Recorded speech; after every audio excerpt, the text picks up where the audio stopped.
César Romão nos deu o ar da graça. Por que fica tanto tempo sem vir, meu querido? Oi, querida amiga. Que prazer te ver. Que alegria te rever, que alegria. E você veio... Eu nunca sei se é Laís ou Thaís. Thaís, obrigada por ter vindo. Tá tudo bem com ótimo, você, meu querido? Ótimo, saudade. Saúde boa? Bonita, hein? Muito obrigada. Parabéns. Estar feliz, ter saúde, nos obriga a exteriorizar... Felicidade faz isso. Felicidade, exatamente. Felicidade rejuvenesce. Exatamente. Saúde está bem? Está tudo tranquilo? Ótimo. Viu? Vamos falar de sucesso, vamos falar de prosperidade, vamos falar de patrimônio, de dinheiro, porque tem gente que tem receio, acha que é pecado, acha que não é de Deus, César. Isso acontece bastante. Você sabe que a minha preocupação com isso me fez trabalhar num novo livro. Passo aqui um exemplar para você. Eita, Ensinamentos bíblicos para o sucesso. Olha o título do livro. Esse livro vai ensinar muitas... Aliás, para quem não tem muita paciência de ler a Bíblia, que é um livrinho pequeno, esse livro tem uma característica muito especial. Porque ele faz parte de uma série, né? Haverá o 2, o 3, o 4. Que ótimo. 60 ensinamentos bíblicos para o sucesso desse livro, que as pessoas podem ler cada um em 3 minutos. Então, em 3 minutinhos por dia, você vai aprender algumas coisas fantásticas sobre a Bíblia, que a Bíblia usa 100 páginas às vezes para explicar. Eu estou explicando para você em 3 minutos. E ele também vai ensinar exatamente a relação das pessoas com o sucesso, como você falou. Então, o primeiro ponto que você vai aprender no livro é que o sucesso é o equilíbrio entre as nossas forças existenciais. São 5. A família, a crença, o trabalho, a saúde e as amizades. Olha só. Anotou aí? Tenta fazer uma equação, Regina, de tirar alguma dessas 5. Vai fazer muita falta. Quebra tudo. Então, você, por exemplo, tem a sua posição destacada no trabalho. Não tem saúde. Você tem todas as 4. Você tem crença, você tem um trabalho, tem a saúde, mas você não tem com quem compartilhar. Não tem amigos. Não tem amigo, não tem família. Então, esse equilíbrio dessas forças existenciais, o livro vai ensinar você como é que você mantém em equilíbrio esses 5 pontos. Se faltar um, quebra tudo. Tá. Porque quebra tudo. São 5 forças existenciais. Se você analisar a vida de todas as pessoas, por exemplo, eu matei a saudade aqui do meu querido Leão Lobo, querido amigo há muitos anos, já esteve na minha casa, fez uma matéria bonita lá. Nós tivemos agora aí, por exemplo, separação de casais famosíssimos. Sim. Aí você olha aquela vida maravilhosa, você acha que tem tudo. De repente, qual é o elo que faltou? Família. Quebrou tudo. Volta tudo ao ruiu. Ponto de saída. Ô, Romão, como é que o livro define, como é que você entende o sucesso? O que é chegar lá? Bom, primeiro para chegar lá você precisa ter esse equilíbrio desses 5 tópicos. Mesmo que você não queira, se você equilibrar, você chega. É inevitável. É inevitável. Você fala, mas eu não quero ter sucesso. Não precisa querer. Equilibrou, vai atingir. É a consequência natural. Porque o que acontece? Muita gente acha que o sucesso, Regina, está ligado a posses, coisas. Né? E pode observar que tem muita gente que tem posse e tem coisas, e você acha que é um sucesso, mas aquilo não é sucesso, é uma coisa efêmera. Porque ele é infeliz, está no 7º casamento. Não tem saúde. Perdeu um filho. Então você tem tudo, aí você perde um filho. Quantos casos nós temos? Se eu fosse você, eu faria essa listinha, colocaria lá num quadro na sua casa, todo dia ficaria de frente dela e perguntaria, eu estou em equilíbrio com essas 5 forças existenciais? Se eu perceber que uma dessas forças está em desequilíbrio, o que eu tenho que fazer, Romão? É nela que você Lê o livro, a gente já sabe, né, que o livro explica... Tá. É nela que você tem que trabalhar. Foco aí, sem... As pessoas são muito fáceis de se influenciarem, ao invés de se auto-influenciar. Então, as pessoas buscam muito externamente algo que possa ajudá-las do que procurar internamente. O livro fala muito sobre isso. Por exemplo, você vai aprender aí, desses 60 ensinamentos bíblicos, Você vai aprender de uma forma muito rápida. Quer ver como é rápida? Em um minutinho eu vou te dar umas 100 páginas da Bíblia aqui. Boa. Né? Por exemplo, Jesus lava o pé dos discípulos. E aí Pedro fala que não era digno. E olha que interessante. Mesmo sabendo que um dos discípulos ia negá-lo e outro iria traí-lo, Ele fez. ele lavou o pé de todos eles. Então não se torne mal pelo mal que te fazem. Ai, que ótima associação. Esse livro eu escrevi de uma maneira contemporânea para que as pessoas entendam melhor as passagens bíblicas. Ô, Romão, que eu acho que aquele trecho da oração, não nos deixeis cair em tentação. Então, se não me deixe cair na tentação, porque o outro porque o outro não é bom. É o que a gente mais faz. É porque a gente é fraquinho, né? Também, A gente é muito. As pessoas nos deixam influenciar demais. Um outro ponto rápido. O sacrifício de Isaac pelo pai Abraão. Qual é a grande lição? Deus nos dá coisas difíceis para nos conceder o impossível. Se você estiver vivenciando coisas difíceis, agradeça. Deus está preparando o impossível para acontecer na sua vida. E muita gente não entende isso, né? Então, quando vem a dificuldade, a pessoa se atira naquela dificuldade, ao invés de ter aquilo como uma dádiva. Ô, Romão, por que 60? Boa pergunta. 60. Você é danado, hein? Boa de pergunta. 60 é assim, as pessoas levam 60 dias para desenvolver um hábito. Como cada capítulo você lê em 3 minutos, né? Em 60 dias você lê o livro. Tá. Se você quiser desenvolver um bom hábito na sua vida, você tem que praticá-lo 3 minutos por dia durante 60 dias e você vai acabar adquirindo o hábito. Tudo pensado. Tudo pensado. Para o bem das pessoas, né? Para o bem dos leitores. Mas, Romão, eu, por exemplo, sou afoita. Quando eu gosto de um livro, ou quando eu gosto de uma série e tal, eu vou até acabar. Se eu quiser ler 3 capítulos num dia, é aconselhável ou não? É 1 por dia e treine o que você leu. Mais vale o que se aprende do que o que se ensina. Vou repetir. Mais vale o que se aprende do que o que se ensina. Se você consegue ler 3 capítulos por dia em 10 minutos e aprender, está valendo. Tudo bem. Tá. E você vai desenvolver o hábito também. Por quê? Porque você está aprendendo. Tá. Abri aqui aleatoriamente no seguinte salmo: a confiança pode gerar força. Só a maneira como você colocou, o visual faz com que a gente já interiorize a lição. Você interioriza. Mais do que temer os outros pela falta de confiança, devemos temer a nós mesmos em nossos pensamentos, julgamentos e visões distorcidas de quase tudo. Quando colocamos luz em nossos olhos, o mundo fica iluminado. Página 67, abri aleatoriamente. Você sabe que a confiança é a coisa que a Bíblia, e tanto no Velho como no Novo Testamento, mais trabalha. Para você ter uma ideia, para que as pessoas obtenham confiança, elas precisam se capacitar. E no livro também tem um capítulo sobre Pentecostes, onde é bem conhecido, você vai lembrar, você conhece. Cristo surge, né, em Pentecostes, e aí tem uma frase que diz assim: e os discípulos começaram a falar em outras línguas.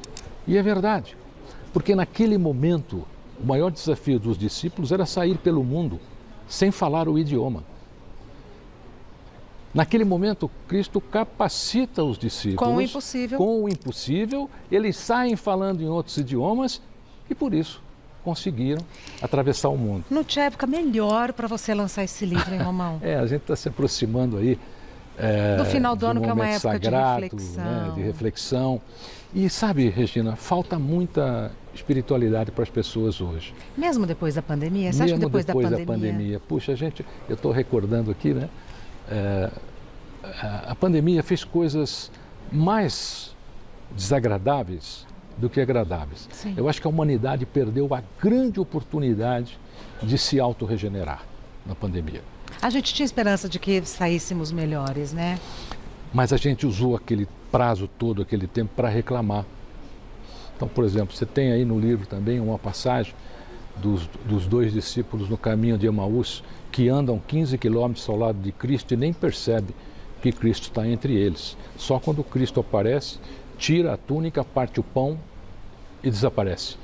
Pô, era Jesus. Rapaz, nós andamos 15 quilômetros. Então, a gente está vivendo muito isso. Você está vivendo ao lado de um grande amigo e não percebe. Você está vivendo ao lado do grande amor da sua vida e não percebe. Você está vivendo com a melhor família do mundo e não percebe. Romão, a gente acabou de falar na fofoca, a gente observa na vida da gente uma agressividade latente, né? Parece que está todo mundo esperando ser piscado às vezes para dar a bordoada. Tá mesmo. As pessoas ficaram impacientes, as pessoas perderam o equilíbrio, elas estão trabalhando no extremo. Por isso que a crença, lá no 5, a crença. O que está faltando, Regina, para equilibrar isso? A crença. Olha a falta de crença o que faz. Você perde o respeito pelo próximo. Só que para você obter a sua crença, eu vou relembrar aqui uma outra parte que está aí também no livro, né? Com o sepultamento de João Batista, Cristo fica triste e se retira. Atrás dele vai uma grande multidão. E de repente um dos discípulos diz: mestre, não tem comida para todo mundo. Aí ele pergunta: o que temos? Ele fala: temos 5 pães e 2 peixes. Olha que interessante.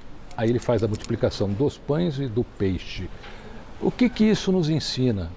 Que antes de receber um milagre, nós precisamos ofertar algo para esse milagre. E é na dificuldade, né, Então, Romão? o que você tem? O que você vai dar? Não vou dar nada. Não, precisa dar alguma coisa. Para você exercitar a sua crença, é necessário dar. Porque, olha que interessante agora, hein? Se não tivesse pão e peixe, o que Jesus milagre. Ia multiplicar? Então, se você é cheio de ódio, não tem um pingo de bondade em você, o que ele vai multiplicar em você? O que você tem. Não adianta você ser como Zaqueu, né? Então você fala assim: bom, eu quero ver Jesus, né? Zaqueu, o homem pequenininho, sobe na árvore para poder ver Jesus. Jesus acaba trilhando uma amizade com ele. O que pouca gente sabe é que aquela árvore que Zaqueu subiu, por exemplo, chama-se sicomoro. Sicomoro é uma figueira brava, que ele dá uma coceira danada. E eu tenho certeza que enquanto... Por que só Zaqueu subiu naquela árvore? Porque ninguém passava nem embaixo naquela época. Ninguém passava nem pela coceira que provoca, até hoje. Mas Zaqueu subiu na árvore. Eu tenho certeza que quando ele estava subindo, as pessoas deviam dizer assim para ele: Zaqueu, você é doido, vai sair daí, vai ficar se coçando muito tempo, não tem cura essa coceira. Ele deve ter respondido assim: eu não estou nem aí com a coceira. Eu quero ver. Quero ver Jesus. A vida coça a gente todo dia. E a gente se preocupa demais com a coceira. E aí você perde a sua meta, você perde o seu horizonte. E me chama a atenção que você usa a palavra crença, você não usa a palavra religião, é a crença. Exatamente. Por quê?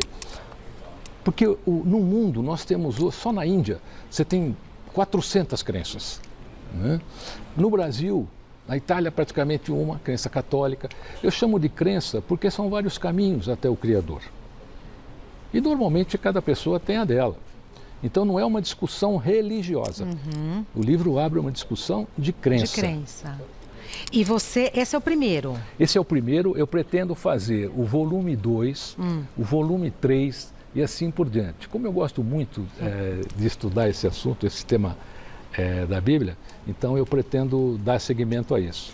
Eu faço um livro a cada 2 anos, mais ou menos, né? Então daqui 2 aninhos a gente vai ter o 2. Você vai lançar antes? Eu espero. Você vai lançar antes? Espero. São quantos livros já, Romão? Olha, ao longo da carreira eu escrevi 25 livros, estão em diversos países hoje, em diversos idiomas, russo, tem 12 títulos lá.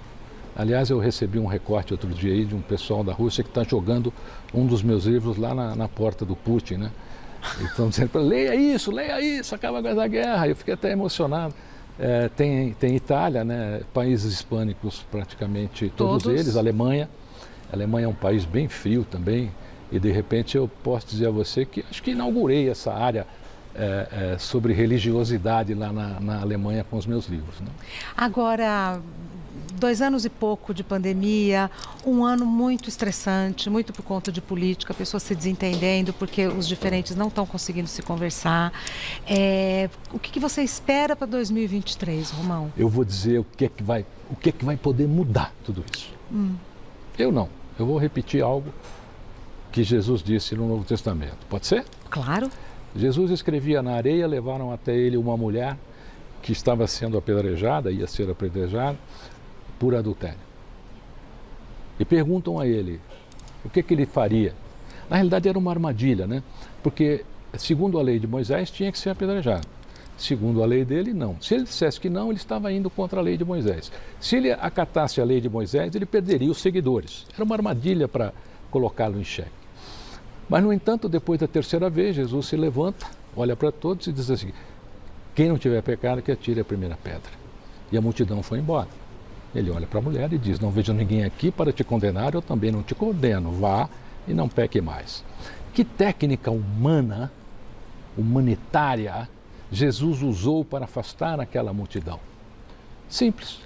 Ele não falou à mente, ele não falou ao coração das pessoas. Ele falou à consciência das pessoas. Então, minha querida Regina, para a gente mudar essa estrutura que você acabou de mencionar, a gente tem que aprender a conversar com a consciência das pessoas. Aprender a conversar com a consciência da sua esposa, da sua família, dos seus amigos, inclusive dos divergentes. Exato. Ele não é seu inimigo. Exato. Ele não pensa como eu vou atacá-lo. Isso não é uma guerra. É um prazer a gente poder conviver num planeta com pessoas maravilhosas. Agora, você quer ter amigos? Seja amigos. Você quer que a sociedade fique melhor? Você tem que fazer a sua parte. E olha, eu tenho sofrido muito, porque a gente acabou uma fase difícil agora, né? E todo mundo quer saber a minha posição política. Pergunto dia e noite, noite e dia, dia e noite, noite e dia, né? Olha, nós temos que torcer pelo país, pela elevação do nosso país, pelo fim da miséria, primeiro a miséria humana, porque eu acho que a gente chegou num estágio de miséria humana quando um grupo acha que outro grupo é inimigo e você precisa agredir. E a maneira mais fácil de resolver isso é você começar a refletir hoje como falar a consciência das pessoas. Mas eu acho que é mais Brasil, né? Você citou o Putin, assim, eu acho que é um fenômeno mundial.